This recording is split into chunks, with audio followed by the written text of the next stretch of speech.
So, The Legend of Zelda Tears of the Kingdom. Wait, is it Tears or Tears? Maybe it's Tears due to Zelda crying after seeing everything Link makes in the game. And after the amazing Breath of the Wild game, which was so good because there were so many things to do, and I still haven't beat the game because I kept getting distracted. Oh, what's that over there? Oh, this town I can set on fire. And also...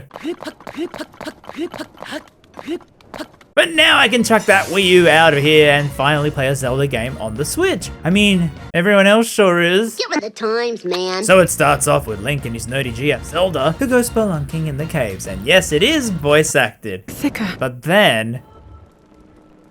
Hello? Voice acting? Where are you? After coming into contact with the gloom drifting through these caverns.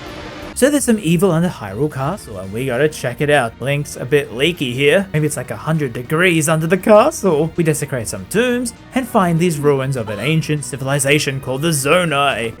Zelda, this is no time for that! Let me take a selfie. And we see this huge mural which depicts an ancient war with this bozo, and that the ancient Hylians, who were Zelda's ancestors, worked with the Zonai to overcome this. And it's really a 5-minute long cutscene, Zelda being the biggest historical nerd GF ever. It's so easy to record. You point it and click. As we go further down, and we see a mummy with this outstretched hand, and very conveniently it stops working as soon as we enter and drops this pendant. Wait, no, is that... No, Zelda, don't pick that up! This is a very niche joke, okay? And the zombie awakens, ah! The sword that seals the darkness. Why the heck does it speak normally? As it sends out Kool-Aid to infect our arm, shattering the Master Sword. Not very master, huh? Should've got He-Man on the job. And it lifts Hyrule up with the cave collapsing, and Zelda falls.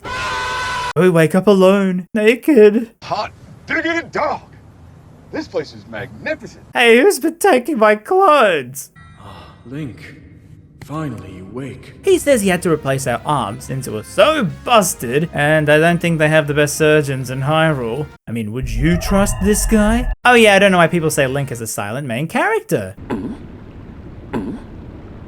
See, he's not silent. Well, we find the Master Sword all busted up and head outside, where you can dive in the water since it doesn't have any fall damage. Life could be a dream. We pick up a skirt and head out to sea. Well, nowhere else to go. And safely land in the water. Oh yeah, you have stamina to do most actions like climbing and running, but Link, he's a jungle boy. He don't know how to swim. He didn't take the swimming lessons in school. So if your stamina runs out, you can drown in the water. Also, yeah, just because you believed you could fly here, don't believe that anywhere else. And the main thing about these games is the items. We can pick up many things to use as weapons. Yes, I'm fighting robots with a tree branch. And we find this really cool thing called a construct that gives us the Pura Pad from Zelda. How did she give this to the robot while she fell and then told it to find us? Well, I don't know, but it's definitely hers. Damn girl, why is it so blurry? You do know you gotta tap on the screen to focus on an object. So this is your map, and yes, the area is huge. But don't worry, you got help from these constructs. Ever so friendly. And these are autonomous security bots by the Zonai, yet not so friendly. And your goal is to reach the main temple where Zelda is waiting. Apparently. You do see it on the map, but no, the same thing again. I'm enjoying exploring the map. What the hell is that? Emu. And yeah, Link does whatever he can to win. You can chuck the weapons, push boulders down the cliff like some Looney Tunes cartoon. Hey buddy, this boulder's meant to kill you. What can I say? And after learning how to cook, The temperature's perfect. we head into the temple, but our magic hand doesn't open it. And we see who is behind the voice. I no longer have a physical form. A goat man. One of the Zonai. Well, ghost, I think? He somehow gave us his hand. I hope you watched it. He says to find 2 shrines to get holy power to open the door, and you can use the tablet to mark them on the map for you like a telescope. Hey, Vsauce. What the? Is that a dragon? Better remember that for later. Well, we get ready for the first shrine. And you get powers of the arm, which allows you to first move objects, but also a new thing, fuse them together with this glue that connects them. And it's incredibly robust if the online clips have you believe. And you got to do things like fuse the hook onto the platform and then jump on to ride the train. Yeah, I feel like I'm gonna cheese the puzzles at some point. And for completing a shrine, you get... What's that, Dave? Head to the next shrine where you can either take the safe bridge over, or... Super fun happy side! And if there ain't no bridge, just deforest the ancient trees to make a questionable shape and cross. But you can also find these pots that you can cook ingredients together to make recipes. Oh heck yeah, only mushrooms in our lab. Hell yeah! And you can sit to change the time of day. Where now you gotta clear enemy camps to unlock treasure chests, and to fight you lock on with ZL and swing with Y, whatever weapon you currently have, or shoot arrows as well. But these robots really do hit quite hard. And now, what the heck are you? Oh, a Korok! And you want me to help you find your friend all the way over there? Now how the heck can I get you across? Wait, you can stick him to objects? Man, this is so funny. Where for doing all that ingenuity, you get... Poop? Well, now I got across this lake with a mild wind forecast, so lucky I picked up this sail. Okay, I don't know why the bar is still on there, but... We're finally at the next shrine, which gives us another ability, fusions, where you can fuse objects onto your weapons. Yes, you can fuse whatever you want. Constructs a homemade megaphone using only some string, a squirrel, and a megaphone.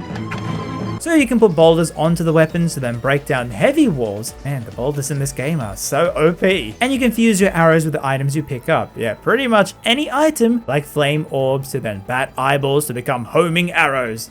Wait, but bats can't even see. However, since this is a Zonai arm ability, the enemies also have it too. Yes, they can fuse as well. And when you're attacking, you are pretty defenseless. I'll see you weak as heck. And the checkpoints aren't always generous, like the shrine remembers what I did, but I still have to break the wall down and see the unskippable cutscene again. Anyway, outside, a construct gives us a Zonai battery cell and says the others will explain after the next cave, where you can also see the guards fight the wildlife. And I just kinda ruined everyone's day. And I realized you can't just do it like a Christmas barbecue, just throwing food together on the fireplace. It ain't always gonna give you a Gordon Ramsay level quality dish, because... Then in this cave I found this weird lizard that shoots water bubbles. Bro, that's like the weakest moving Pokemon. And then turns into a rabbit and leaves this item. Okay then. But now I can finally pick up a shirt and cover up all that fan service. Well, here we can finally learn about these new items. Hey, what's that in the distance? Trust me, the game is full of these getting distracted moments, like when you're about to think what you're meant to cook for dinner, but then the TikTok you're watching makes you forget that thought instantly. And here you can move these floating blocks into place, and it's quite precarious since you don't have much health or stamina to make the big leaps. But I somehow managed to get up and see there's a super tough robot to fight, but a cool treasure chest behind that it's guarding. Well, I get there and die, and surely, these blocks won't reset after I respawn, right?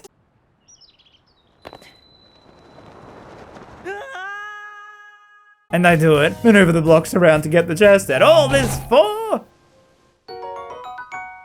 Amber. Man, there's something wrong with the rewards in this game. Well, anyway, we learn about the cells, which power Zonai devices. Like here, it's a fan. Man, they had fans back then. And you're meant to somehow make a raft with fans to generate wind to get across. Because remember, Link can't swim all that way, and the game gives you no hints. No, Sonny, don't search the answers online. You gotta use all that creativity and build the best damn ship to ever sail the high seas.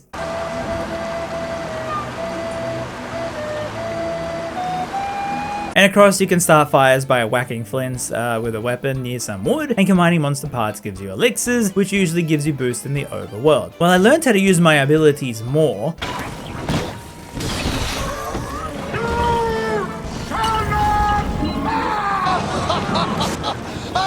Also, when you put fans onto objects, please make sure you know which way it blows the air.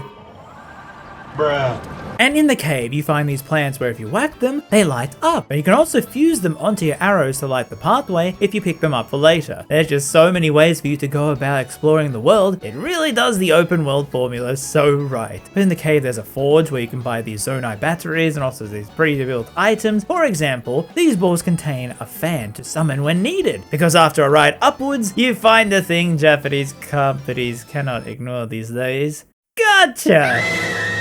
Well, it's not paid, but you can use the Zonai things here to put into the machine and get a random assortment of items like fans, but also a portable cooking pot and a flamethrower. Wait a minute. Okay, fine, we should take care of these adorable guys. They're so helpless. And as the hero, we should give them all the care and attention they need. But once again, I meant to take the little weirdo over to the other side, yet I got distracted by this area, which has snow. And being a realistic game, dragon! Yes, you being naked no matter how hot you are still makes you go. Is it spring yet? Well, I take the Korok over to his friend. And this Korok thing is so funny.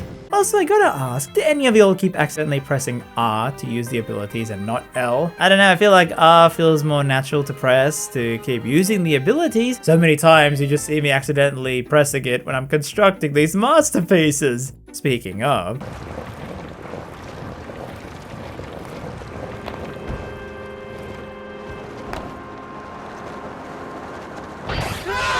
And now you gotta head to that cold mountain, but you can manage the cold by making a potion from peppers to give you cold resistance, which you see here with the temperature gauge.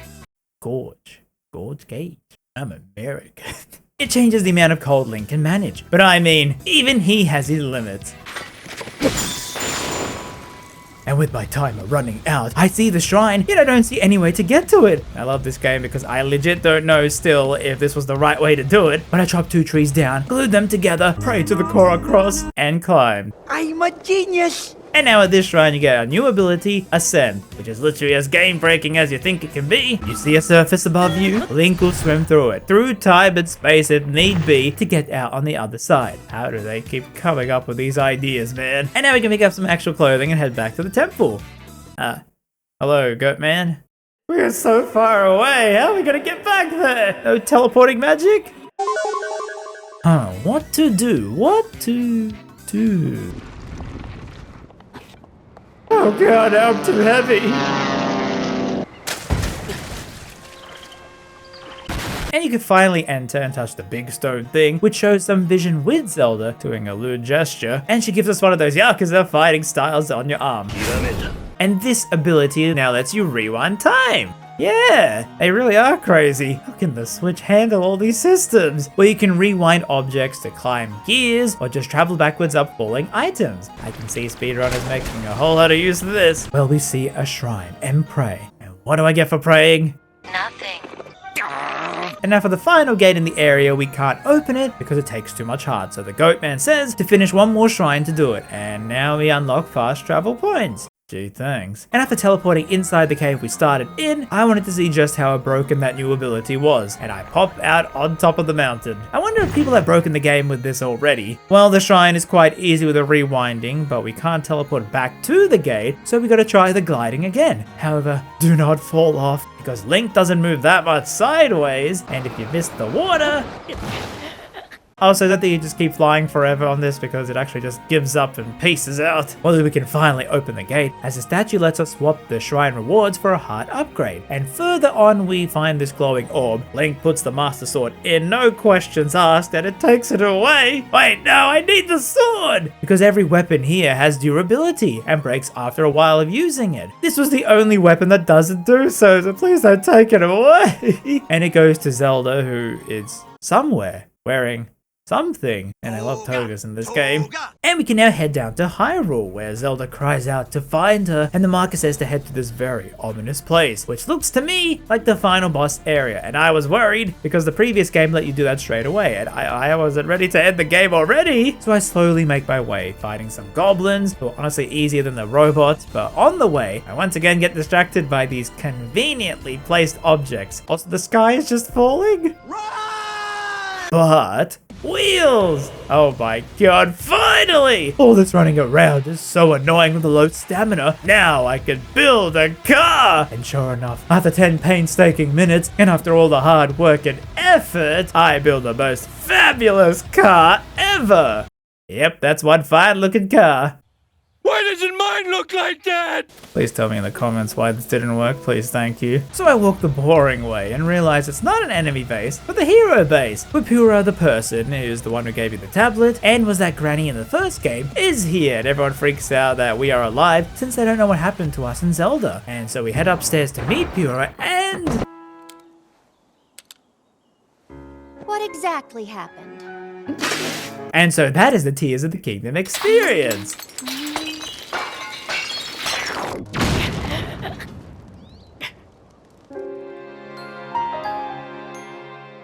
Trojan, RamZaes, Magnum, Sheik!